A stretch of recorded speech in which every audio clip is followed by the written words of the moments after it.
Welcome to Sikshakal. Today we will be discussing about methods of charging. Methods of charging यानी कि किस तरह से हम लोग चार्ज कर सकते हैं अलग अलग बॉडीज को. There are three methods of charging. Number one, charging by conduction. When an uncharged body is brought in direct contact with an electrically charged body, some electric charge from charged body gets transferred to uncharged body. This process of charging is known as charging by conduction. अब इसको हम लोग common language में समझ लें कि conduction के द्वारा चार्जिंग क्या चीज है. तो अगर कोई एक चार्ज बॉडी के डायरेक्ट कांटेक्ट संपर्क में दूसरे अगर अनचार्ज बॉडी को लाते हैं तो चार्ज बॉडी पर जो चार्ज प्रेजेंट है उसमें से कुछ चार्ज अनचार्ज बॉडी पर ट्रांसफर हो जाता है, जिसके कारण अनचार्ज बॉडी भी चार्ज हो जाता है. इस तरीके से जो चार्जिंग का प्रोसेस है उसको हम लोग बोलते हैं चार्जिंग बाय कंडक्शन. अब इसको हम लोग थोड़ा आसानी समझ लें. आप लोग होली खेलते हैं. अब होली में हम लोग क्या करते हैं, रंग लगा लेते हैं हाथ में. हाथ में लगा लिए और हाथ लाल हो गया. और अगर कोई मेरा मित्र आया, कोई जान पहचान का आया, तो उसके मुंह पर हम लोग उसको तलहेथी को रख देते हैं. तो तलहेथी से कुछ रंग जो है, लाल रंग जो है या हरा रंग जो है, वो क्या होता है कि मेरे मित्र के चेहरे पर चला जाता है. तो क्या होता है, वो चार्ज जिस तरह से ट्रांसफर होता है उसी तरह से कलर ट्रांसफर होता है. जिस तरह से कलर मेरे तलहेथी से ट्रांसफर होकर उसके चेहरे पर चला जाता है, उसी तरह से चार्ज जो है एक चार्ज बॉडी से ट्रांसफर हो जाता है अनचार्ज बॉडी से तक. तो इस तरीके से जो डायरेक्ट टच, डायरेक्ट कांटेक्ट के चलते जब एक अनचार्ज बॉडी में चार्ज डेवलप कर देता है, जब वो एक चार्ज बॉडी के साथ संपर्क में आता है, तो वैसे चार्जिंग के तरीके को बोलते हैं हम लोग चार्जिंग बाय कंडक्शन. अब हम लोग डिस्कस करेंगे चार्जिंग बाय फ्रिक्शन. ये आपको फिजिक्स पॉइंट ऑफ व्यू से ये ज्यादा इंपॉर्टेंट है. Charging by friction, when two bodies are rubbed against each other, there is transfer of electrons from one body to another body. The body which gains electron develops surplus negative charge, and the body which loses electrons develop surplus positive charge. यानी कि अगर हम जब कोई दो body को रब करते हैं तो उस स्थिति में क्या होता है कि एक बॉडी से इलेक्ट्रॉन ट्रांसफर हो जाता है दूसरे बॉडी में. एक बॉडी से इलेक्ट्रॉन क्या हो जाता है ट्रांसफर दूसरे बॉडी में. और जो बॉडी इलेक्ट्रॉन लूज करता है उस पर सरप्लस पॉजिटिव चार्ज हो जाता है, वो बॉडी पॉजिटिवली चार्ज हो जाता है. और जो बॉडी इलेक्ट्रॉन गेन करता है वो बॉडी उस पर सरप्लस नेगेटिव चार्ज डेवलप कर जाता है और वो बॉडी नेगेटिवली चार्ज हो जाता है. अब यहां समझने की बात यह है कि जो बॉडी जो गेन कर रहा है इलेक्ट्रॉन उस पर नेगेटिव चार्ज क्यों डेवलप कर रहा है, और बॉडी जो लूज कर रहा है इलेक्ट्रॉन को उस पर पॉजिटिव चार्ज क्यों डेवलप कर रहा है. इसको समझने के लिए हम लोग को थोड़ा सा आइडिया लेना होगा स्ट्रक्चर ऑफ एटम के बारे में. स्ट्रक्चर ऑफ एटम को अगर हम लोग पढ़े होंगे केमिस्ट्री में भी, फिजिक्स में भी, तो अगर उस आइडिया को हम लोग ले लें तो थोड़ा सा हम लोग को डिस्कशन में और क्लियर हो जाएगा. अगर simplest idea about structure of atom लेते हैं तो एटम में एक न्यूक्लियस होता है जिसमें प्रोटॉन्स और न्यूट्रॉन्स होते हैं, और उस न्यूक्लियस जो सेंट्रल बॉडी है उसके चारों तरफ इलेक्ट्रॉन्स जो है वो सर्कुलर ऑर्बिट में घूमता है। इलेक्ट्रॉन्स ये घूम रहे हैं। तो कोई भी एटम के अंदर में ये देखा गया है, अगर एटम इलेक्ट्रिकली न्यूट्रल है तो उसमें देखा जाता है कि number of electrons in an electrically neutral atom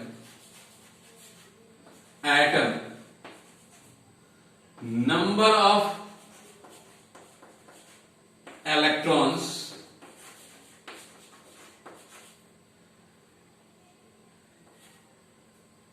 is equal to number of protons.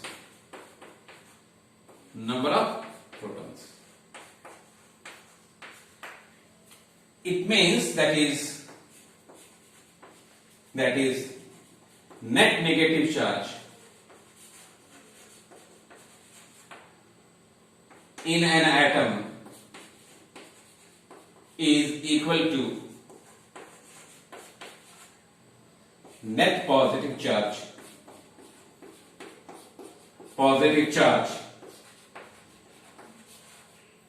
in the atom.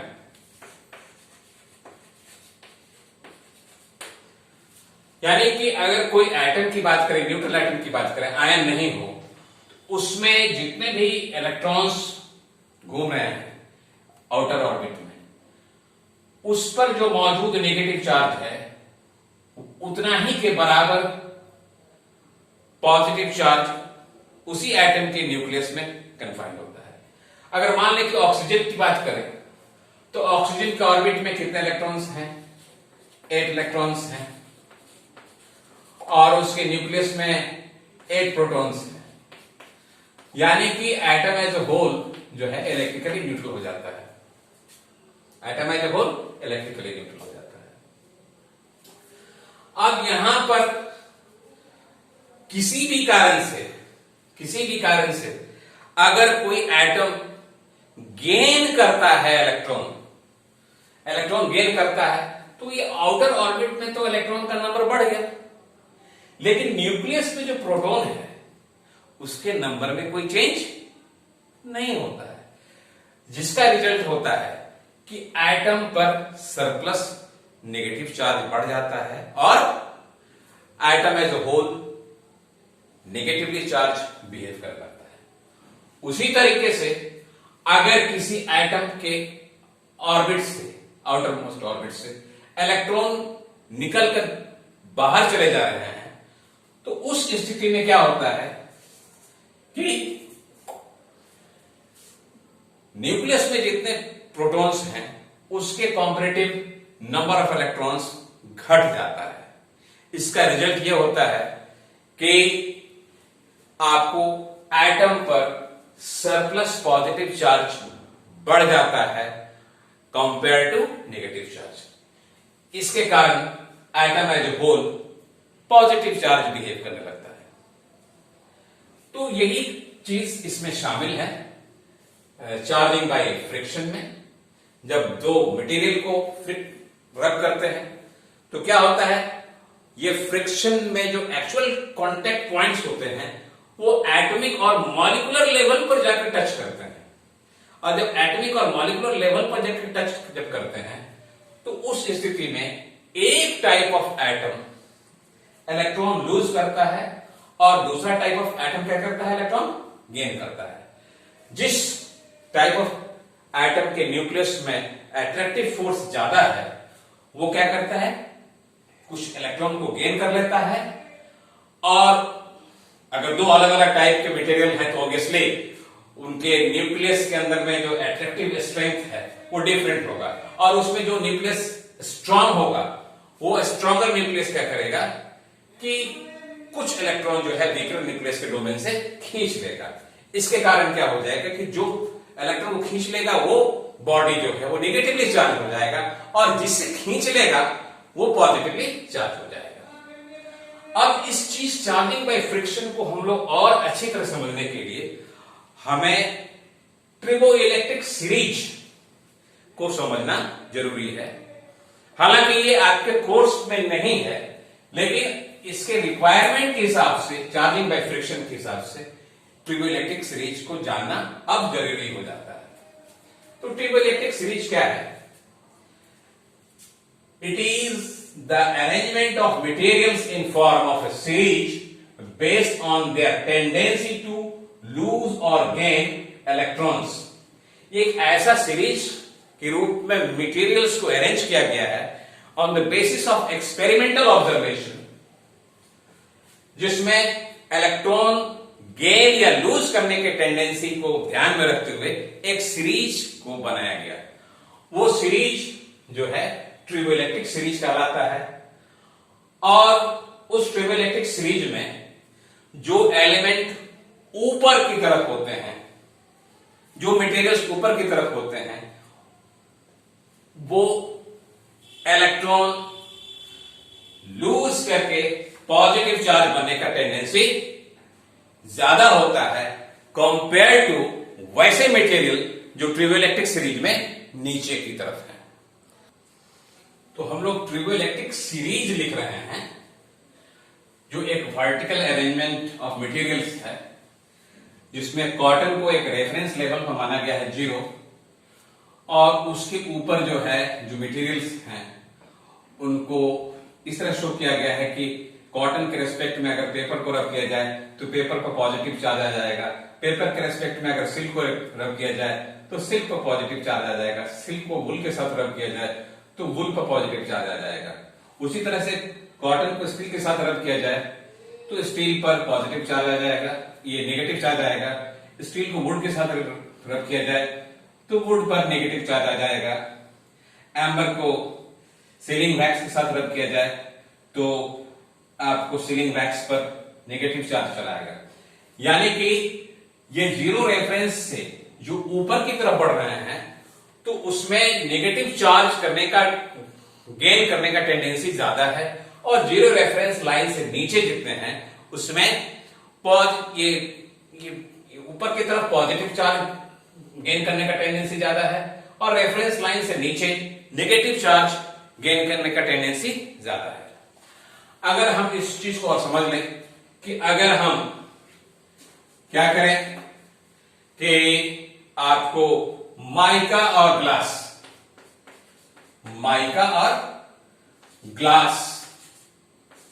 को रब करें तो क्या होगा? देखिए, इसमें माइका सबसे ऊपर है, उसके नीचे आपको ग्लास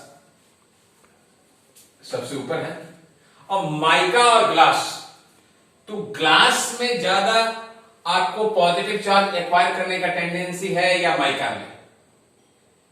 तो ऑब्वियसली ग्लास ऊपर की तरफ है कंपेयर टू माइका। तो माइका और ग्लास को जब हम रब करेंगे तो क्या होगा? ग्लास पर जो है वो पॉजिटिव चार्ज डेवलप करेगा और माइका पर नेगेटिव चार्ज डेवलप करेगा। उसी तरह से अगर हम दूसरा केस ले लें, आपको नायलॉन और ह्यूमन हेयर, नायलॉन और ह्यूमन हेयर,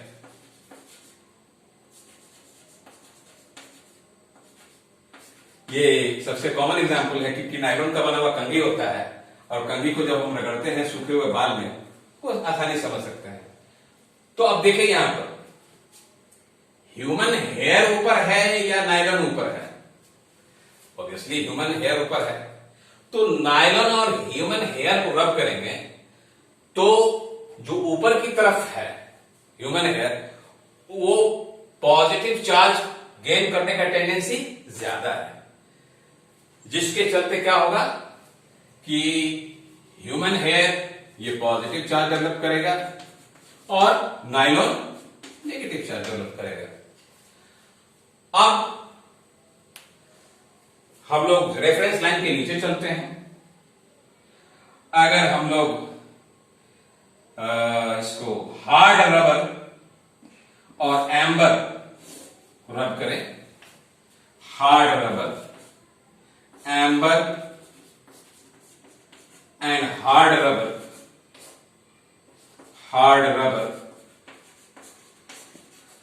तो एम्बर से नीचे है हार्ड रबर, एम्बर से नीचे हार्ड रबर, यानी कि इसमें हार्ड रबर में इलेक्ट्रॉन गेन करने का जो टेंडेंसी है वो एम्बर के रिस्पेक्ट में ज्यादा है।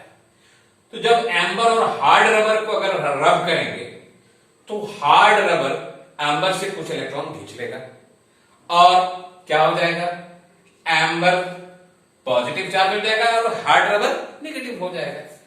तो एम्बर पे क्या डेवलप करेगा आपको, पॉजिटिव चार्ज डेवलप करेगा और हार्ड रबर में आपको नेगेटिव चार्ज डेवलप करेगा। इस तरह से अगर ये सीरीज याद हो तो हम लोग इस चीज को आसानी से डिसाइड कर सकते हैं। We can decide easily which body will acquire what type of charge. और ये सीरीज जो है बेसिकली ये बहुत लंबा सीरीज होता है, हमने बहुत छोटे में इस सीरीज को शो किया है और अब आगे चलेंगे तो you will be getting chance to study this trigonometric series and detail about this. Let us conclude our lecture today. We will meet in the next session.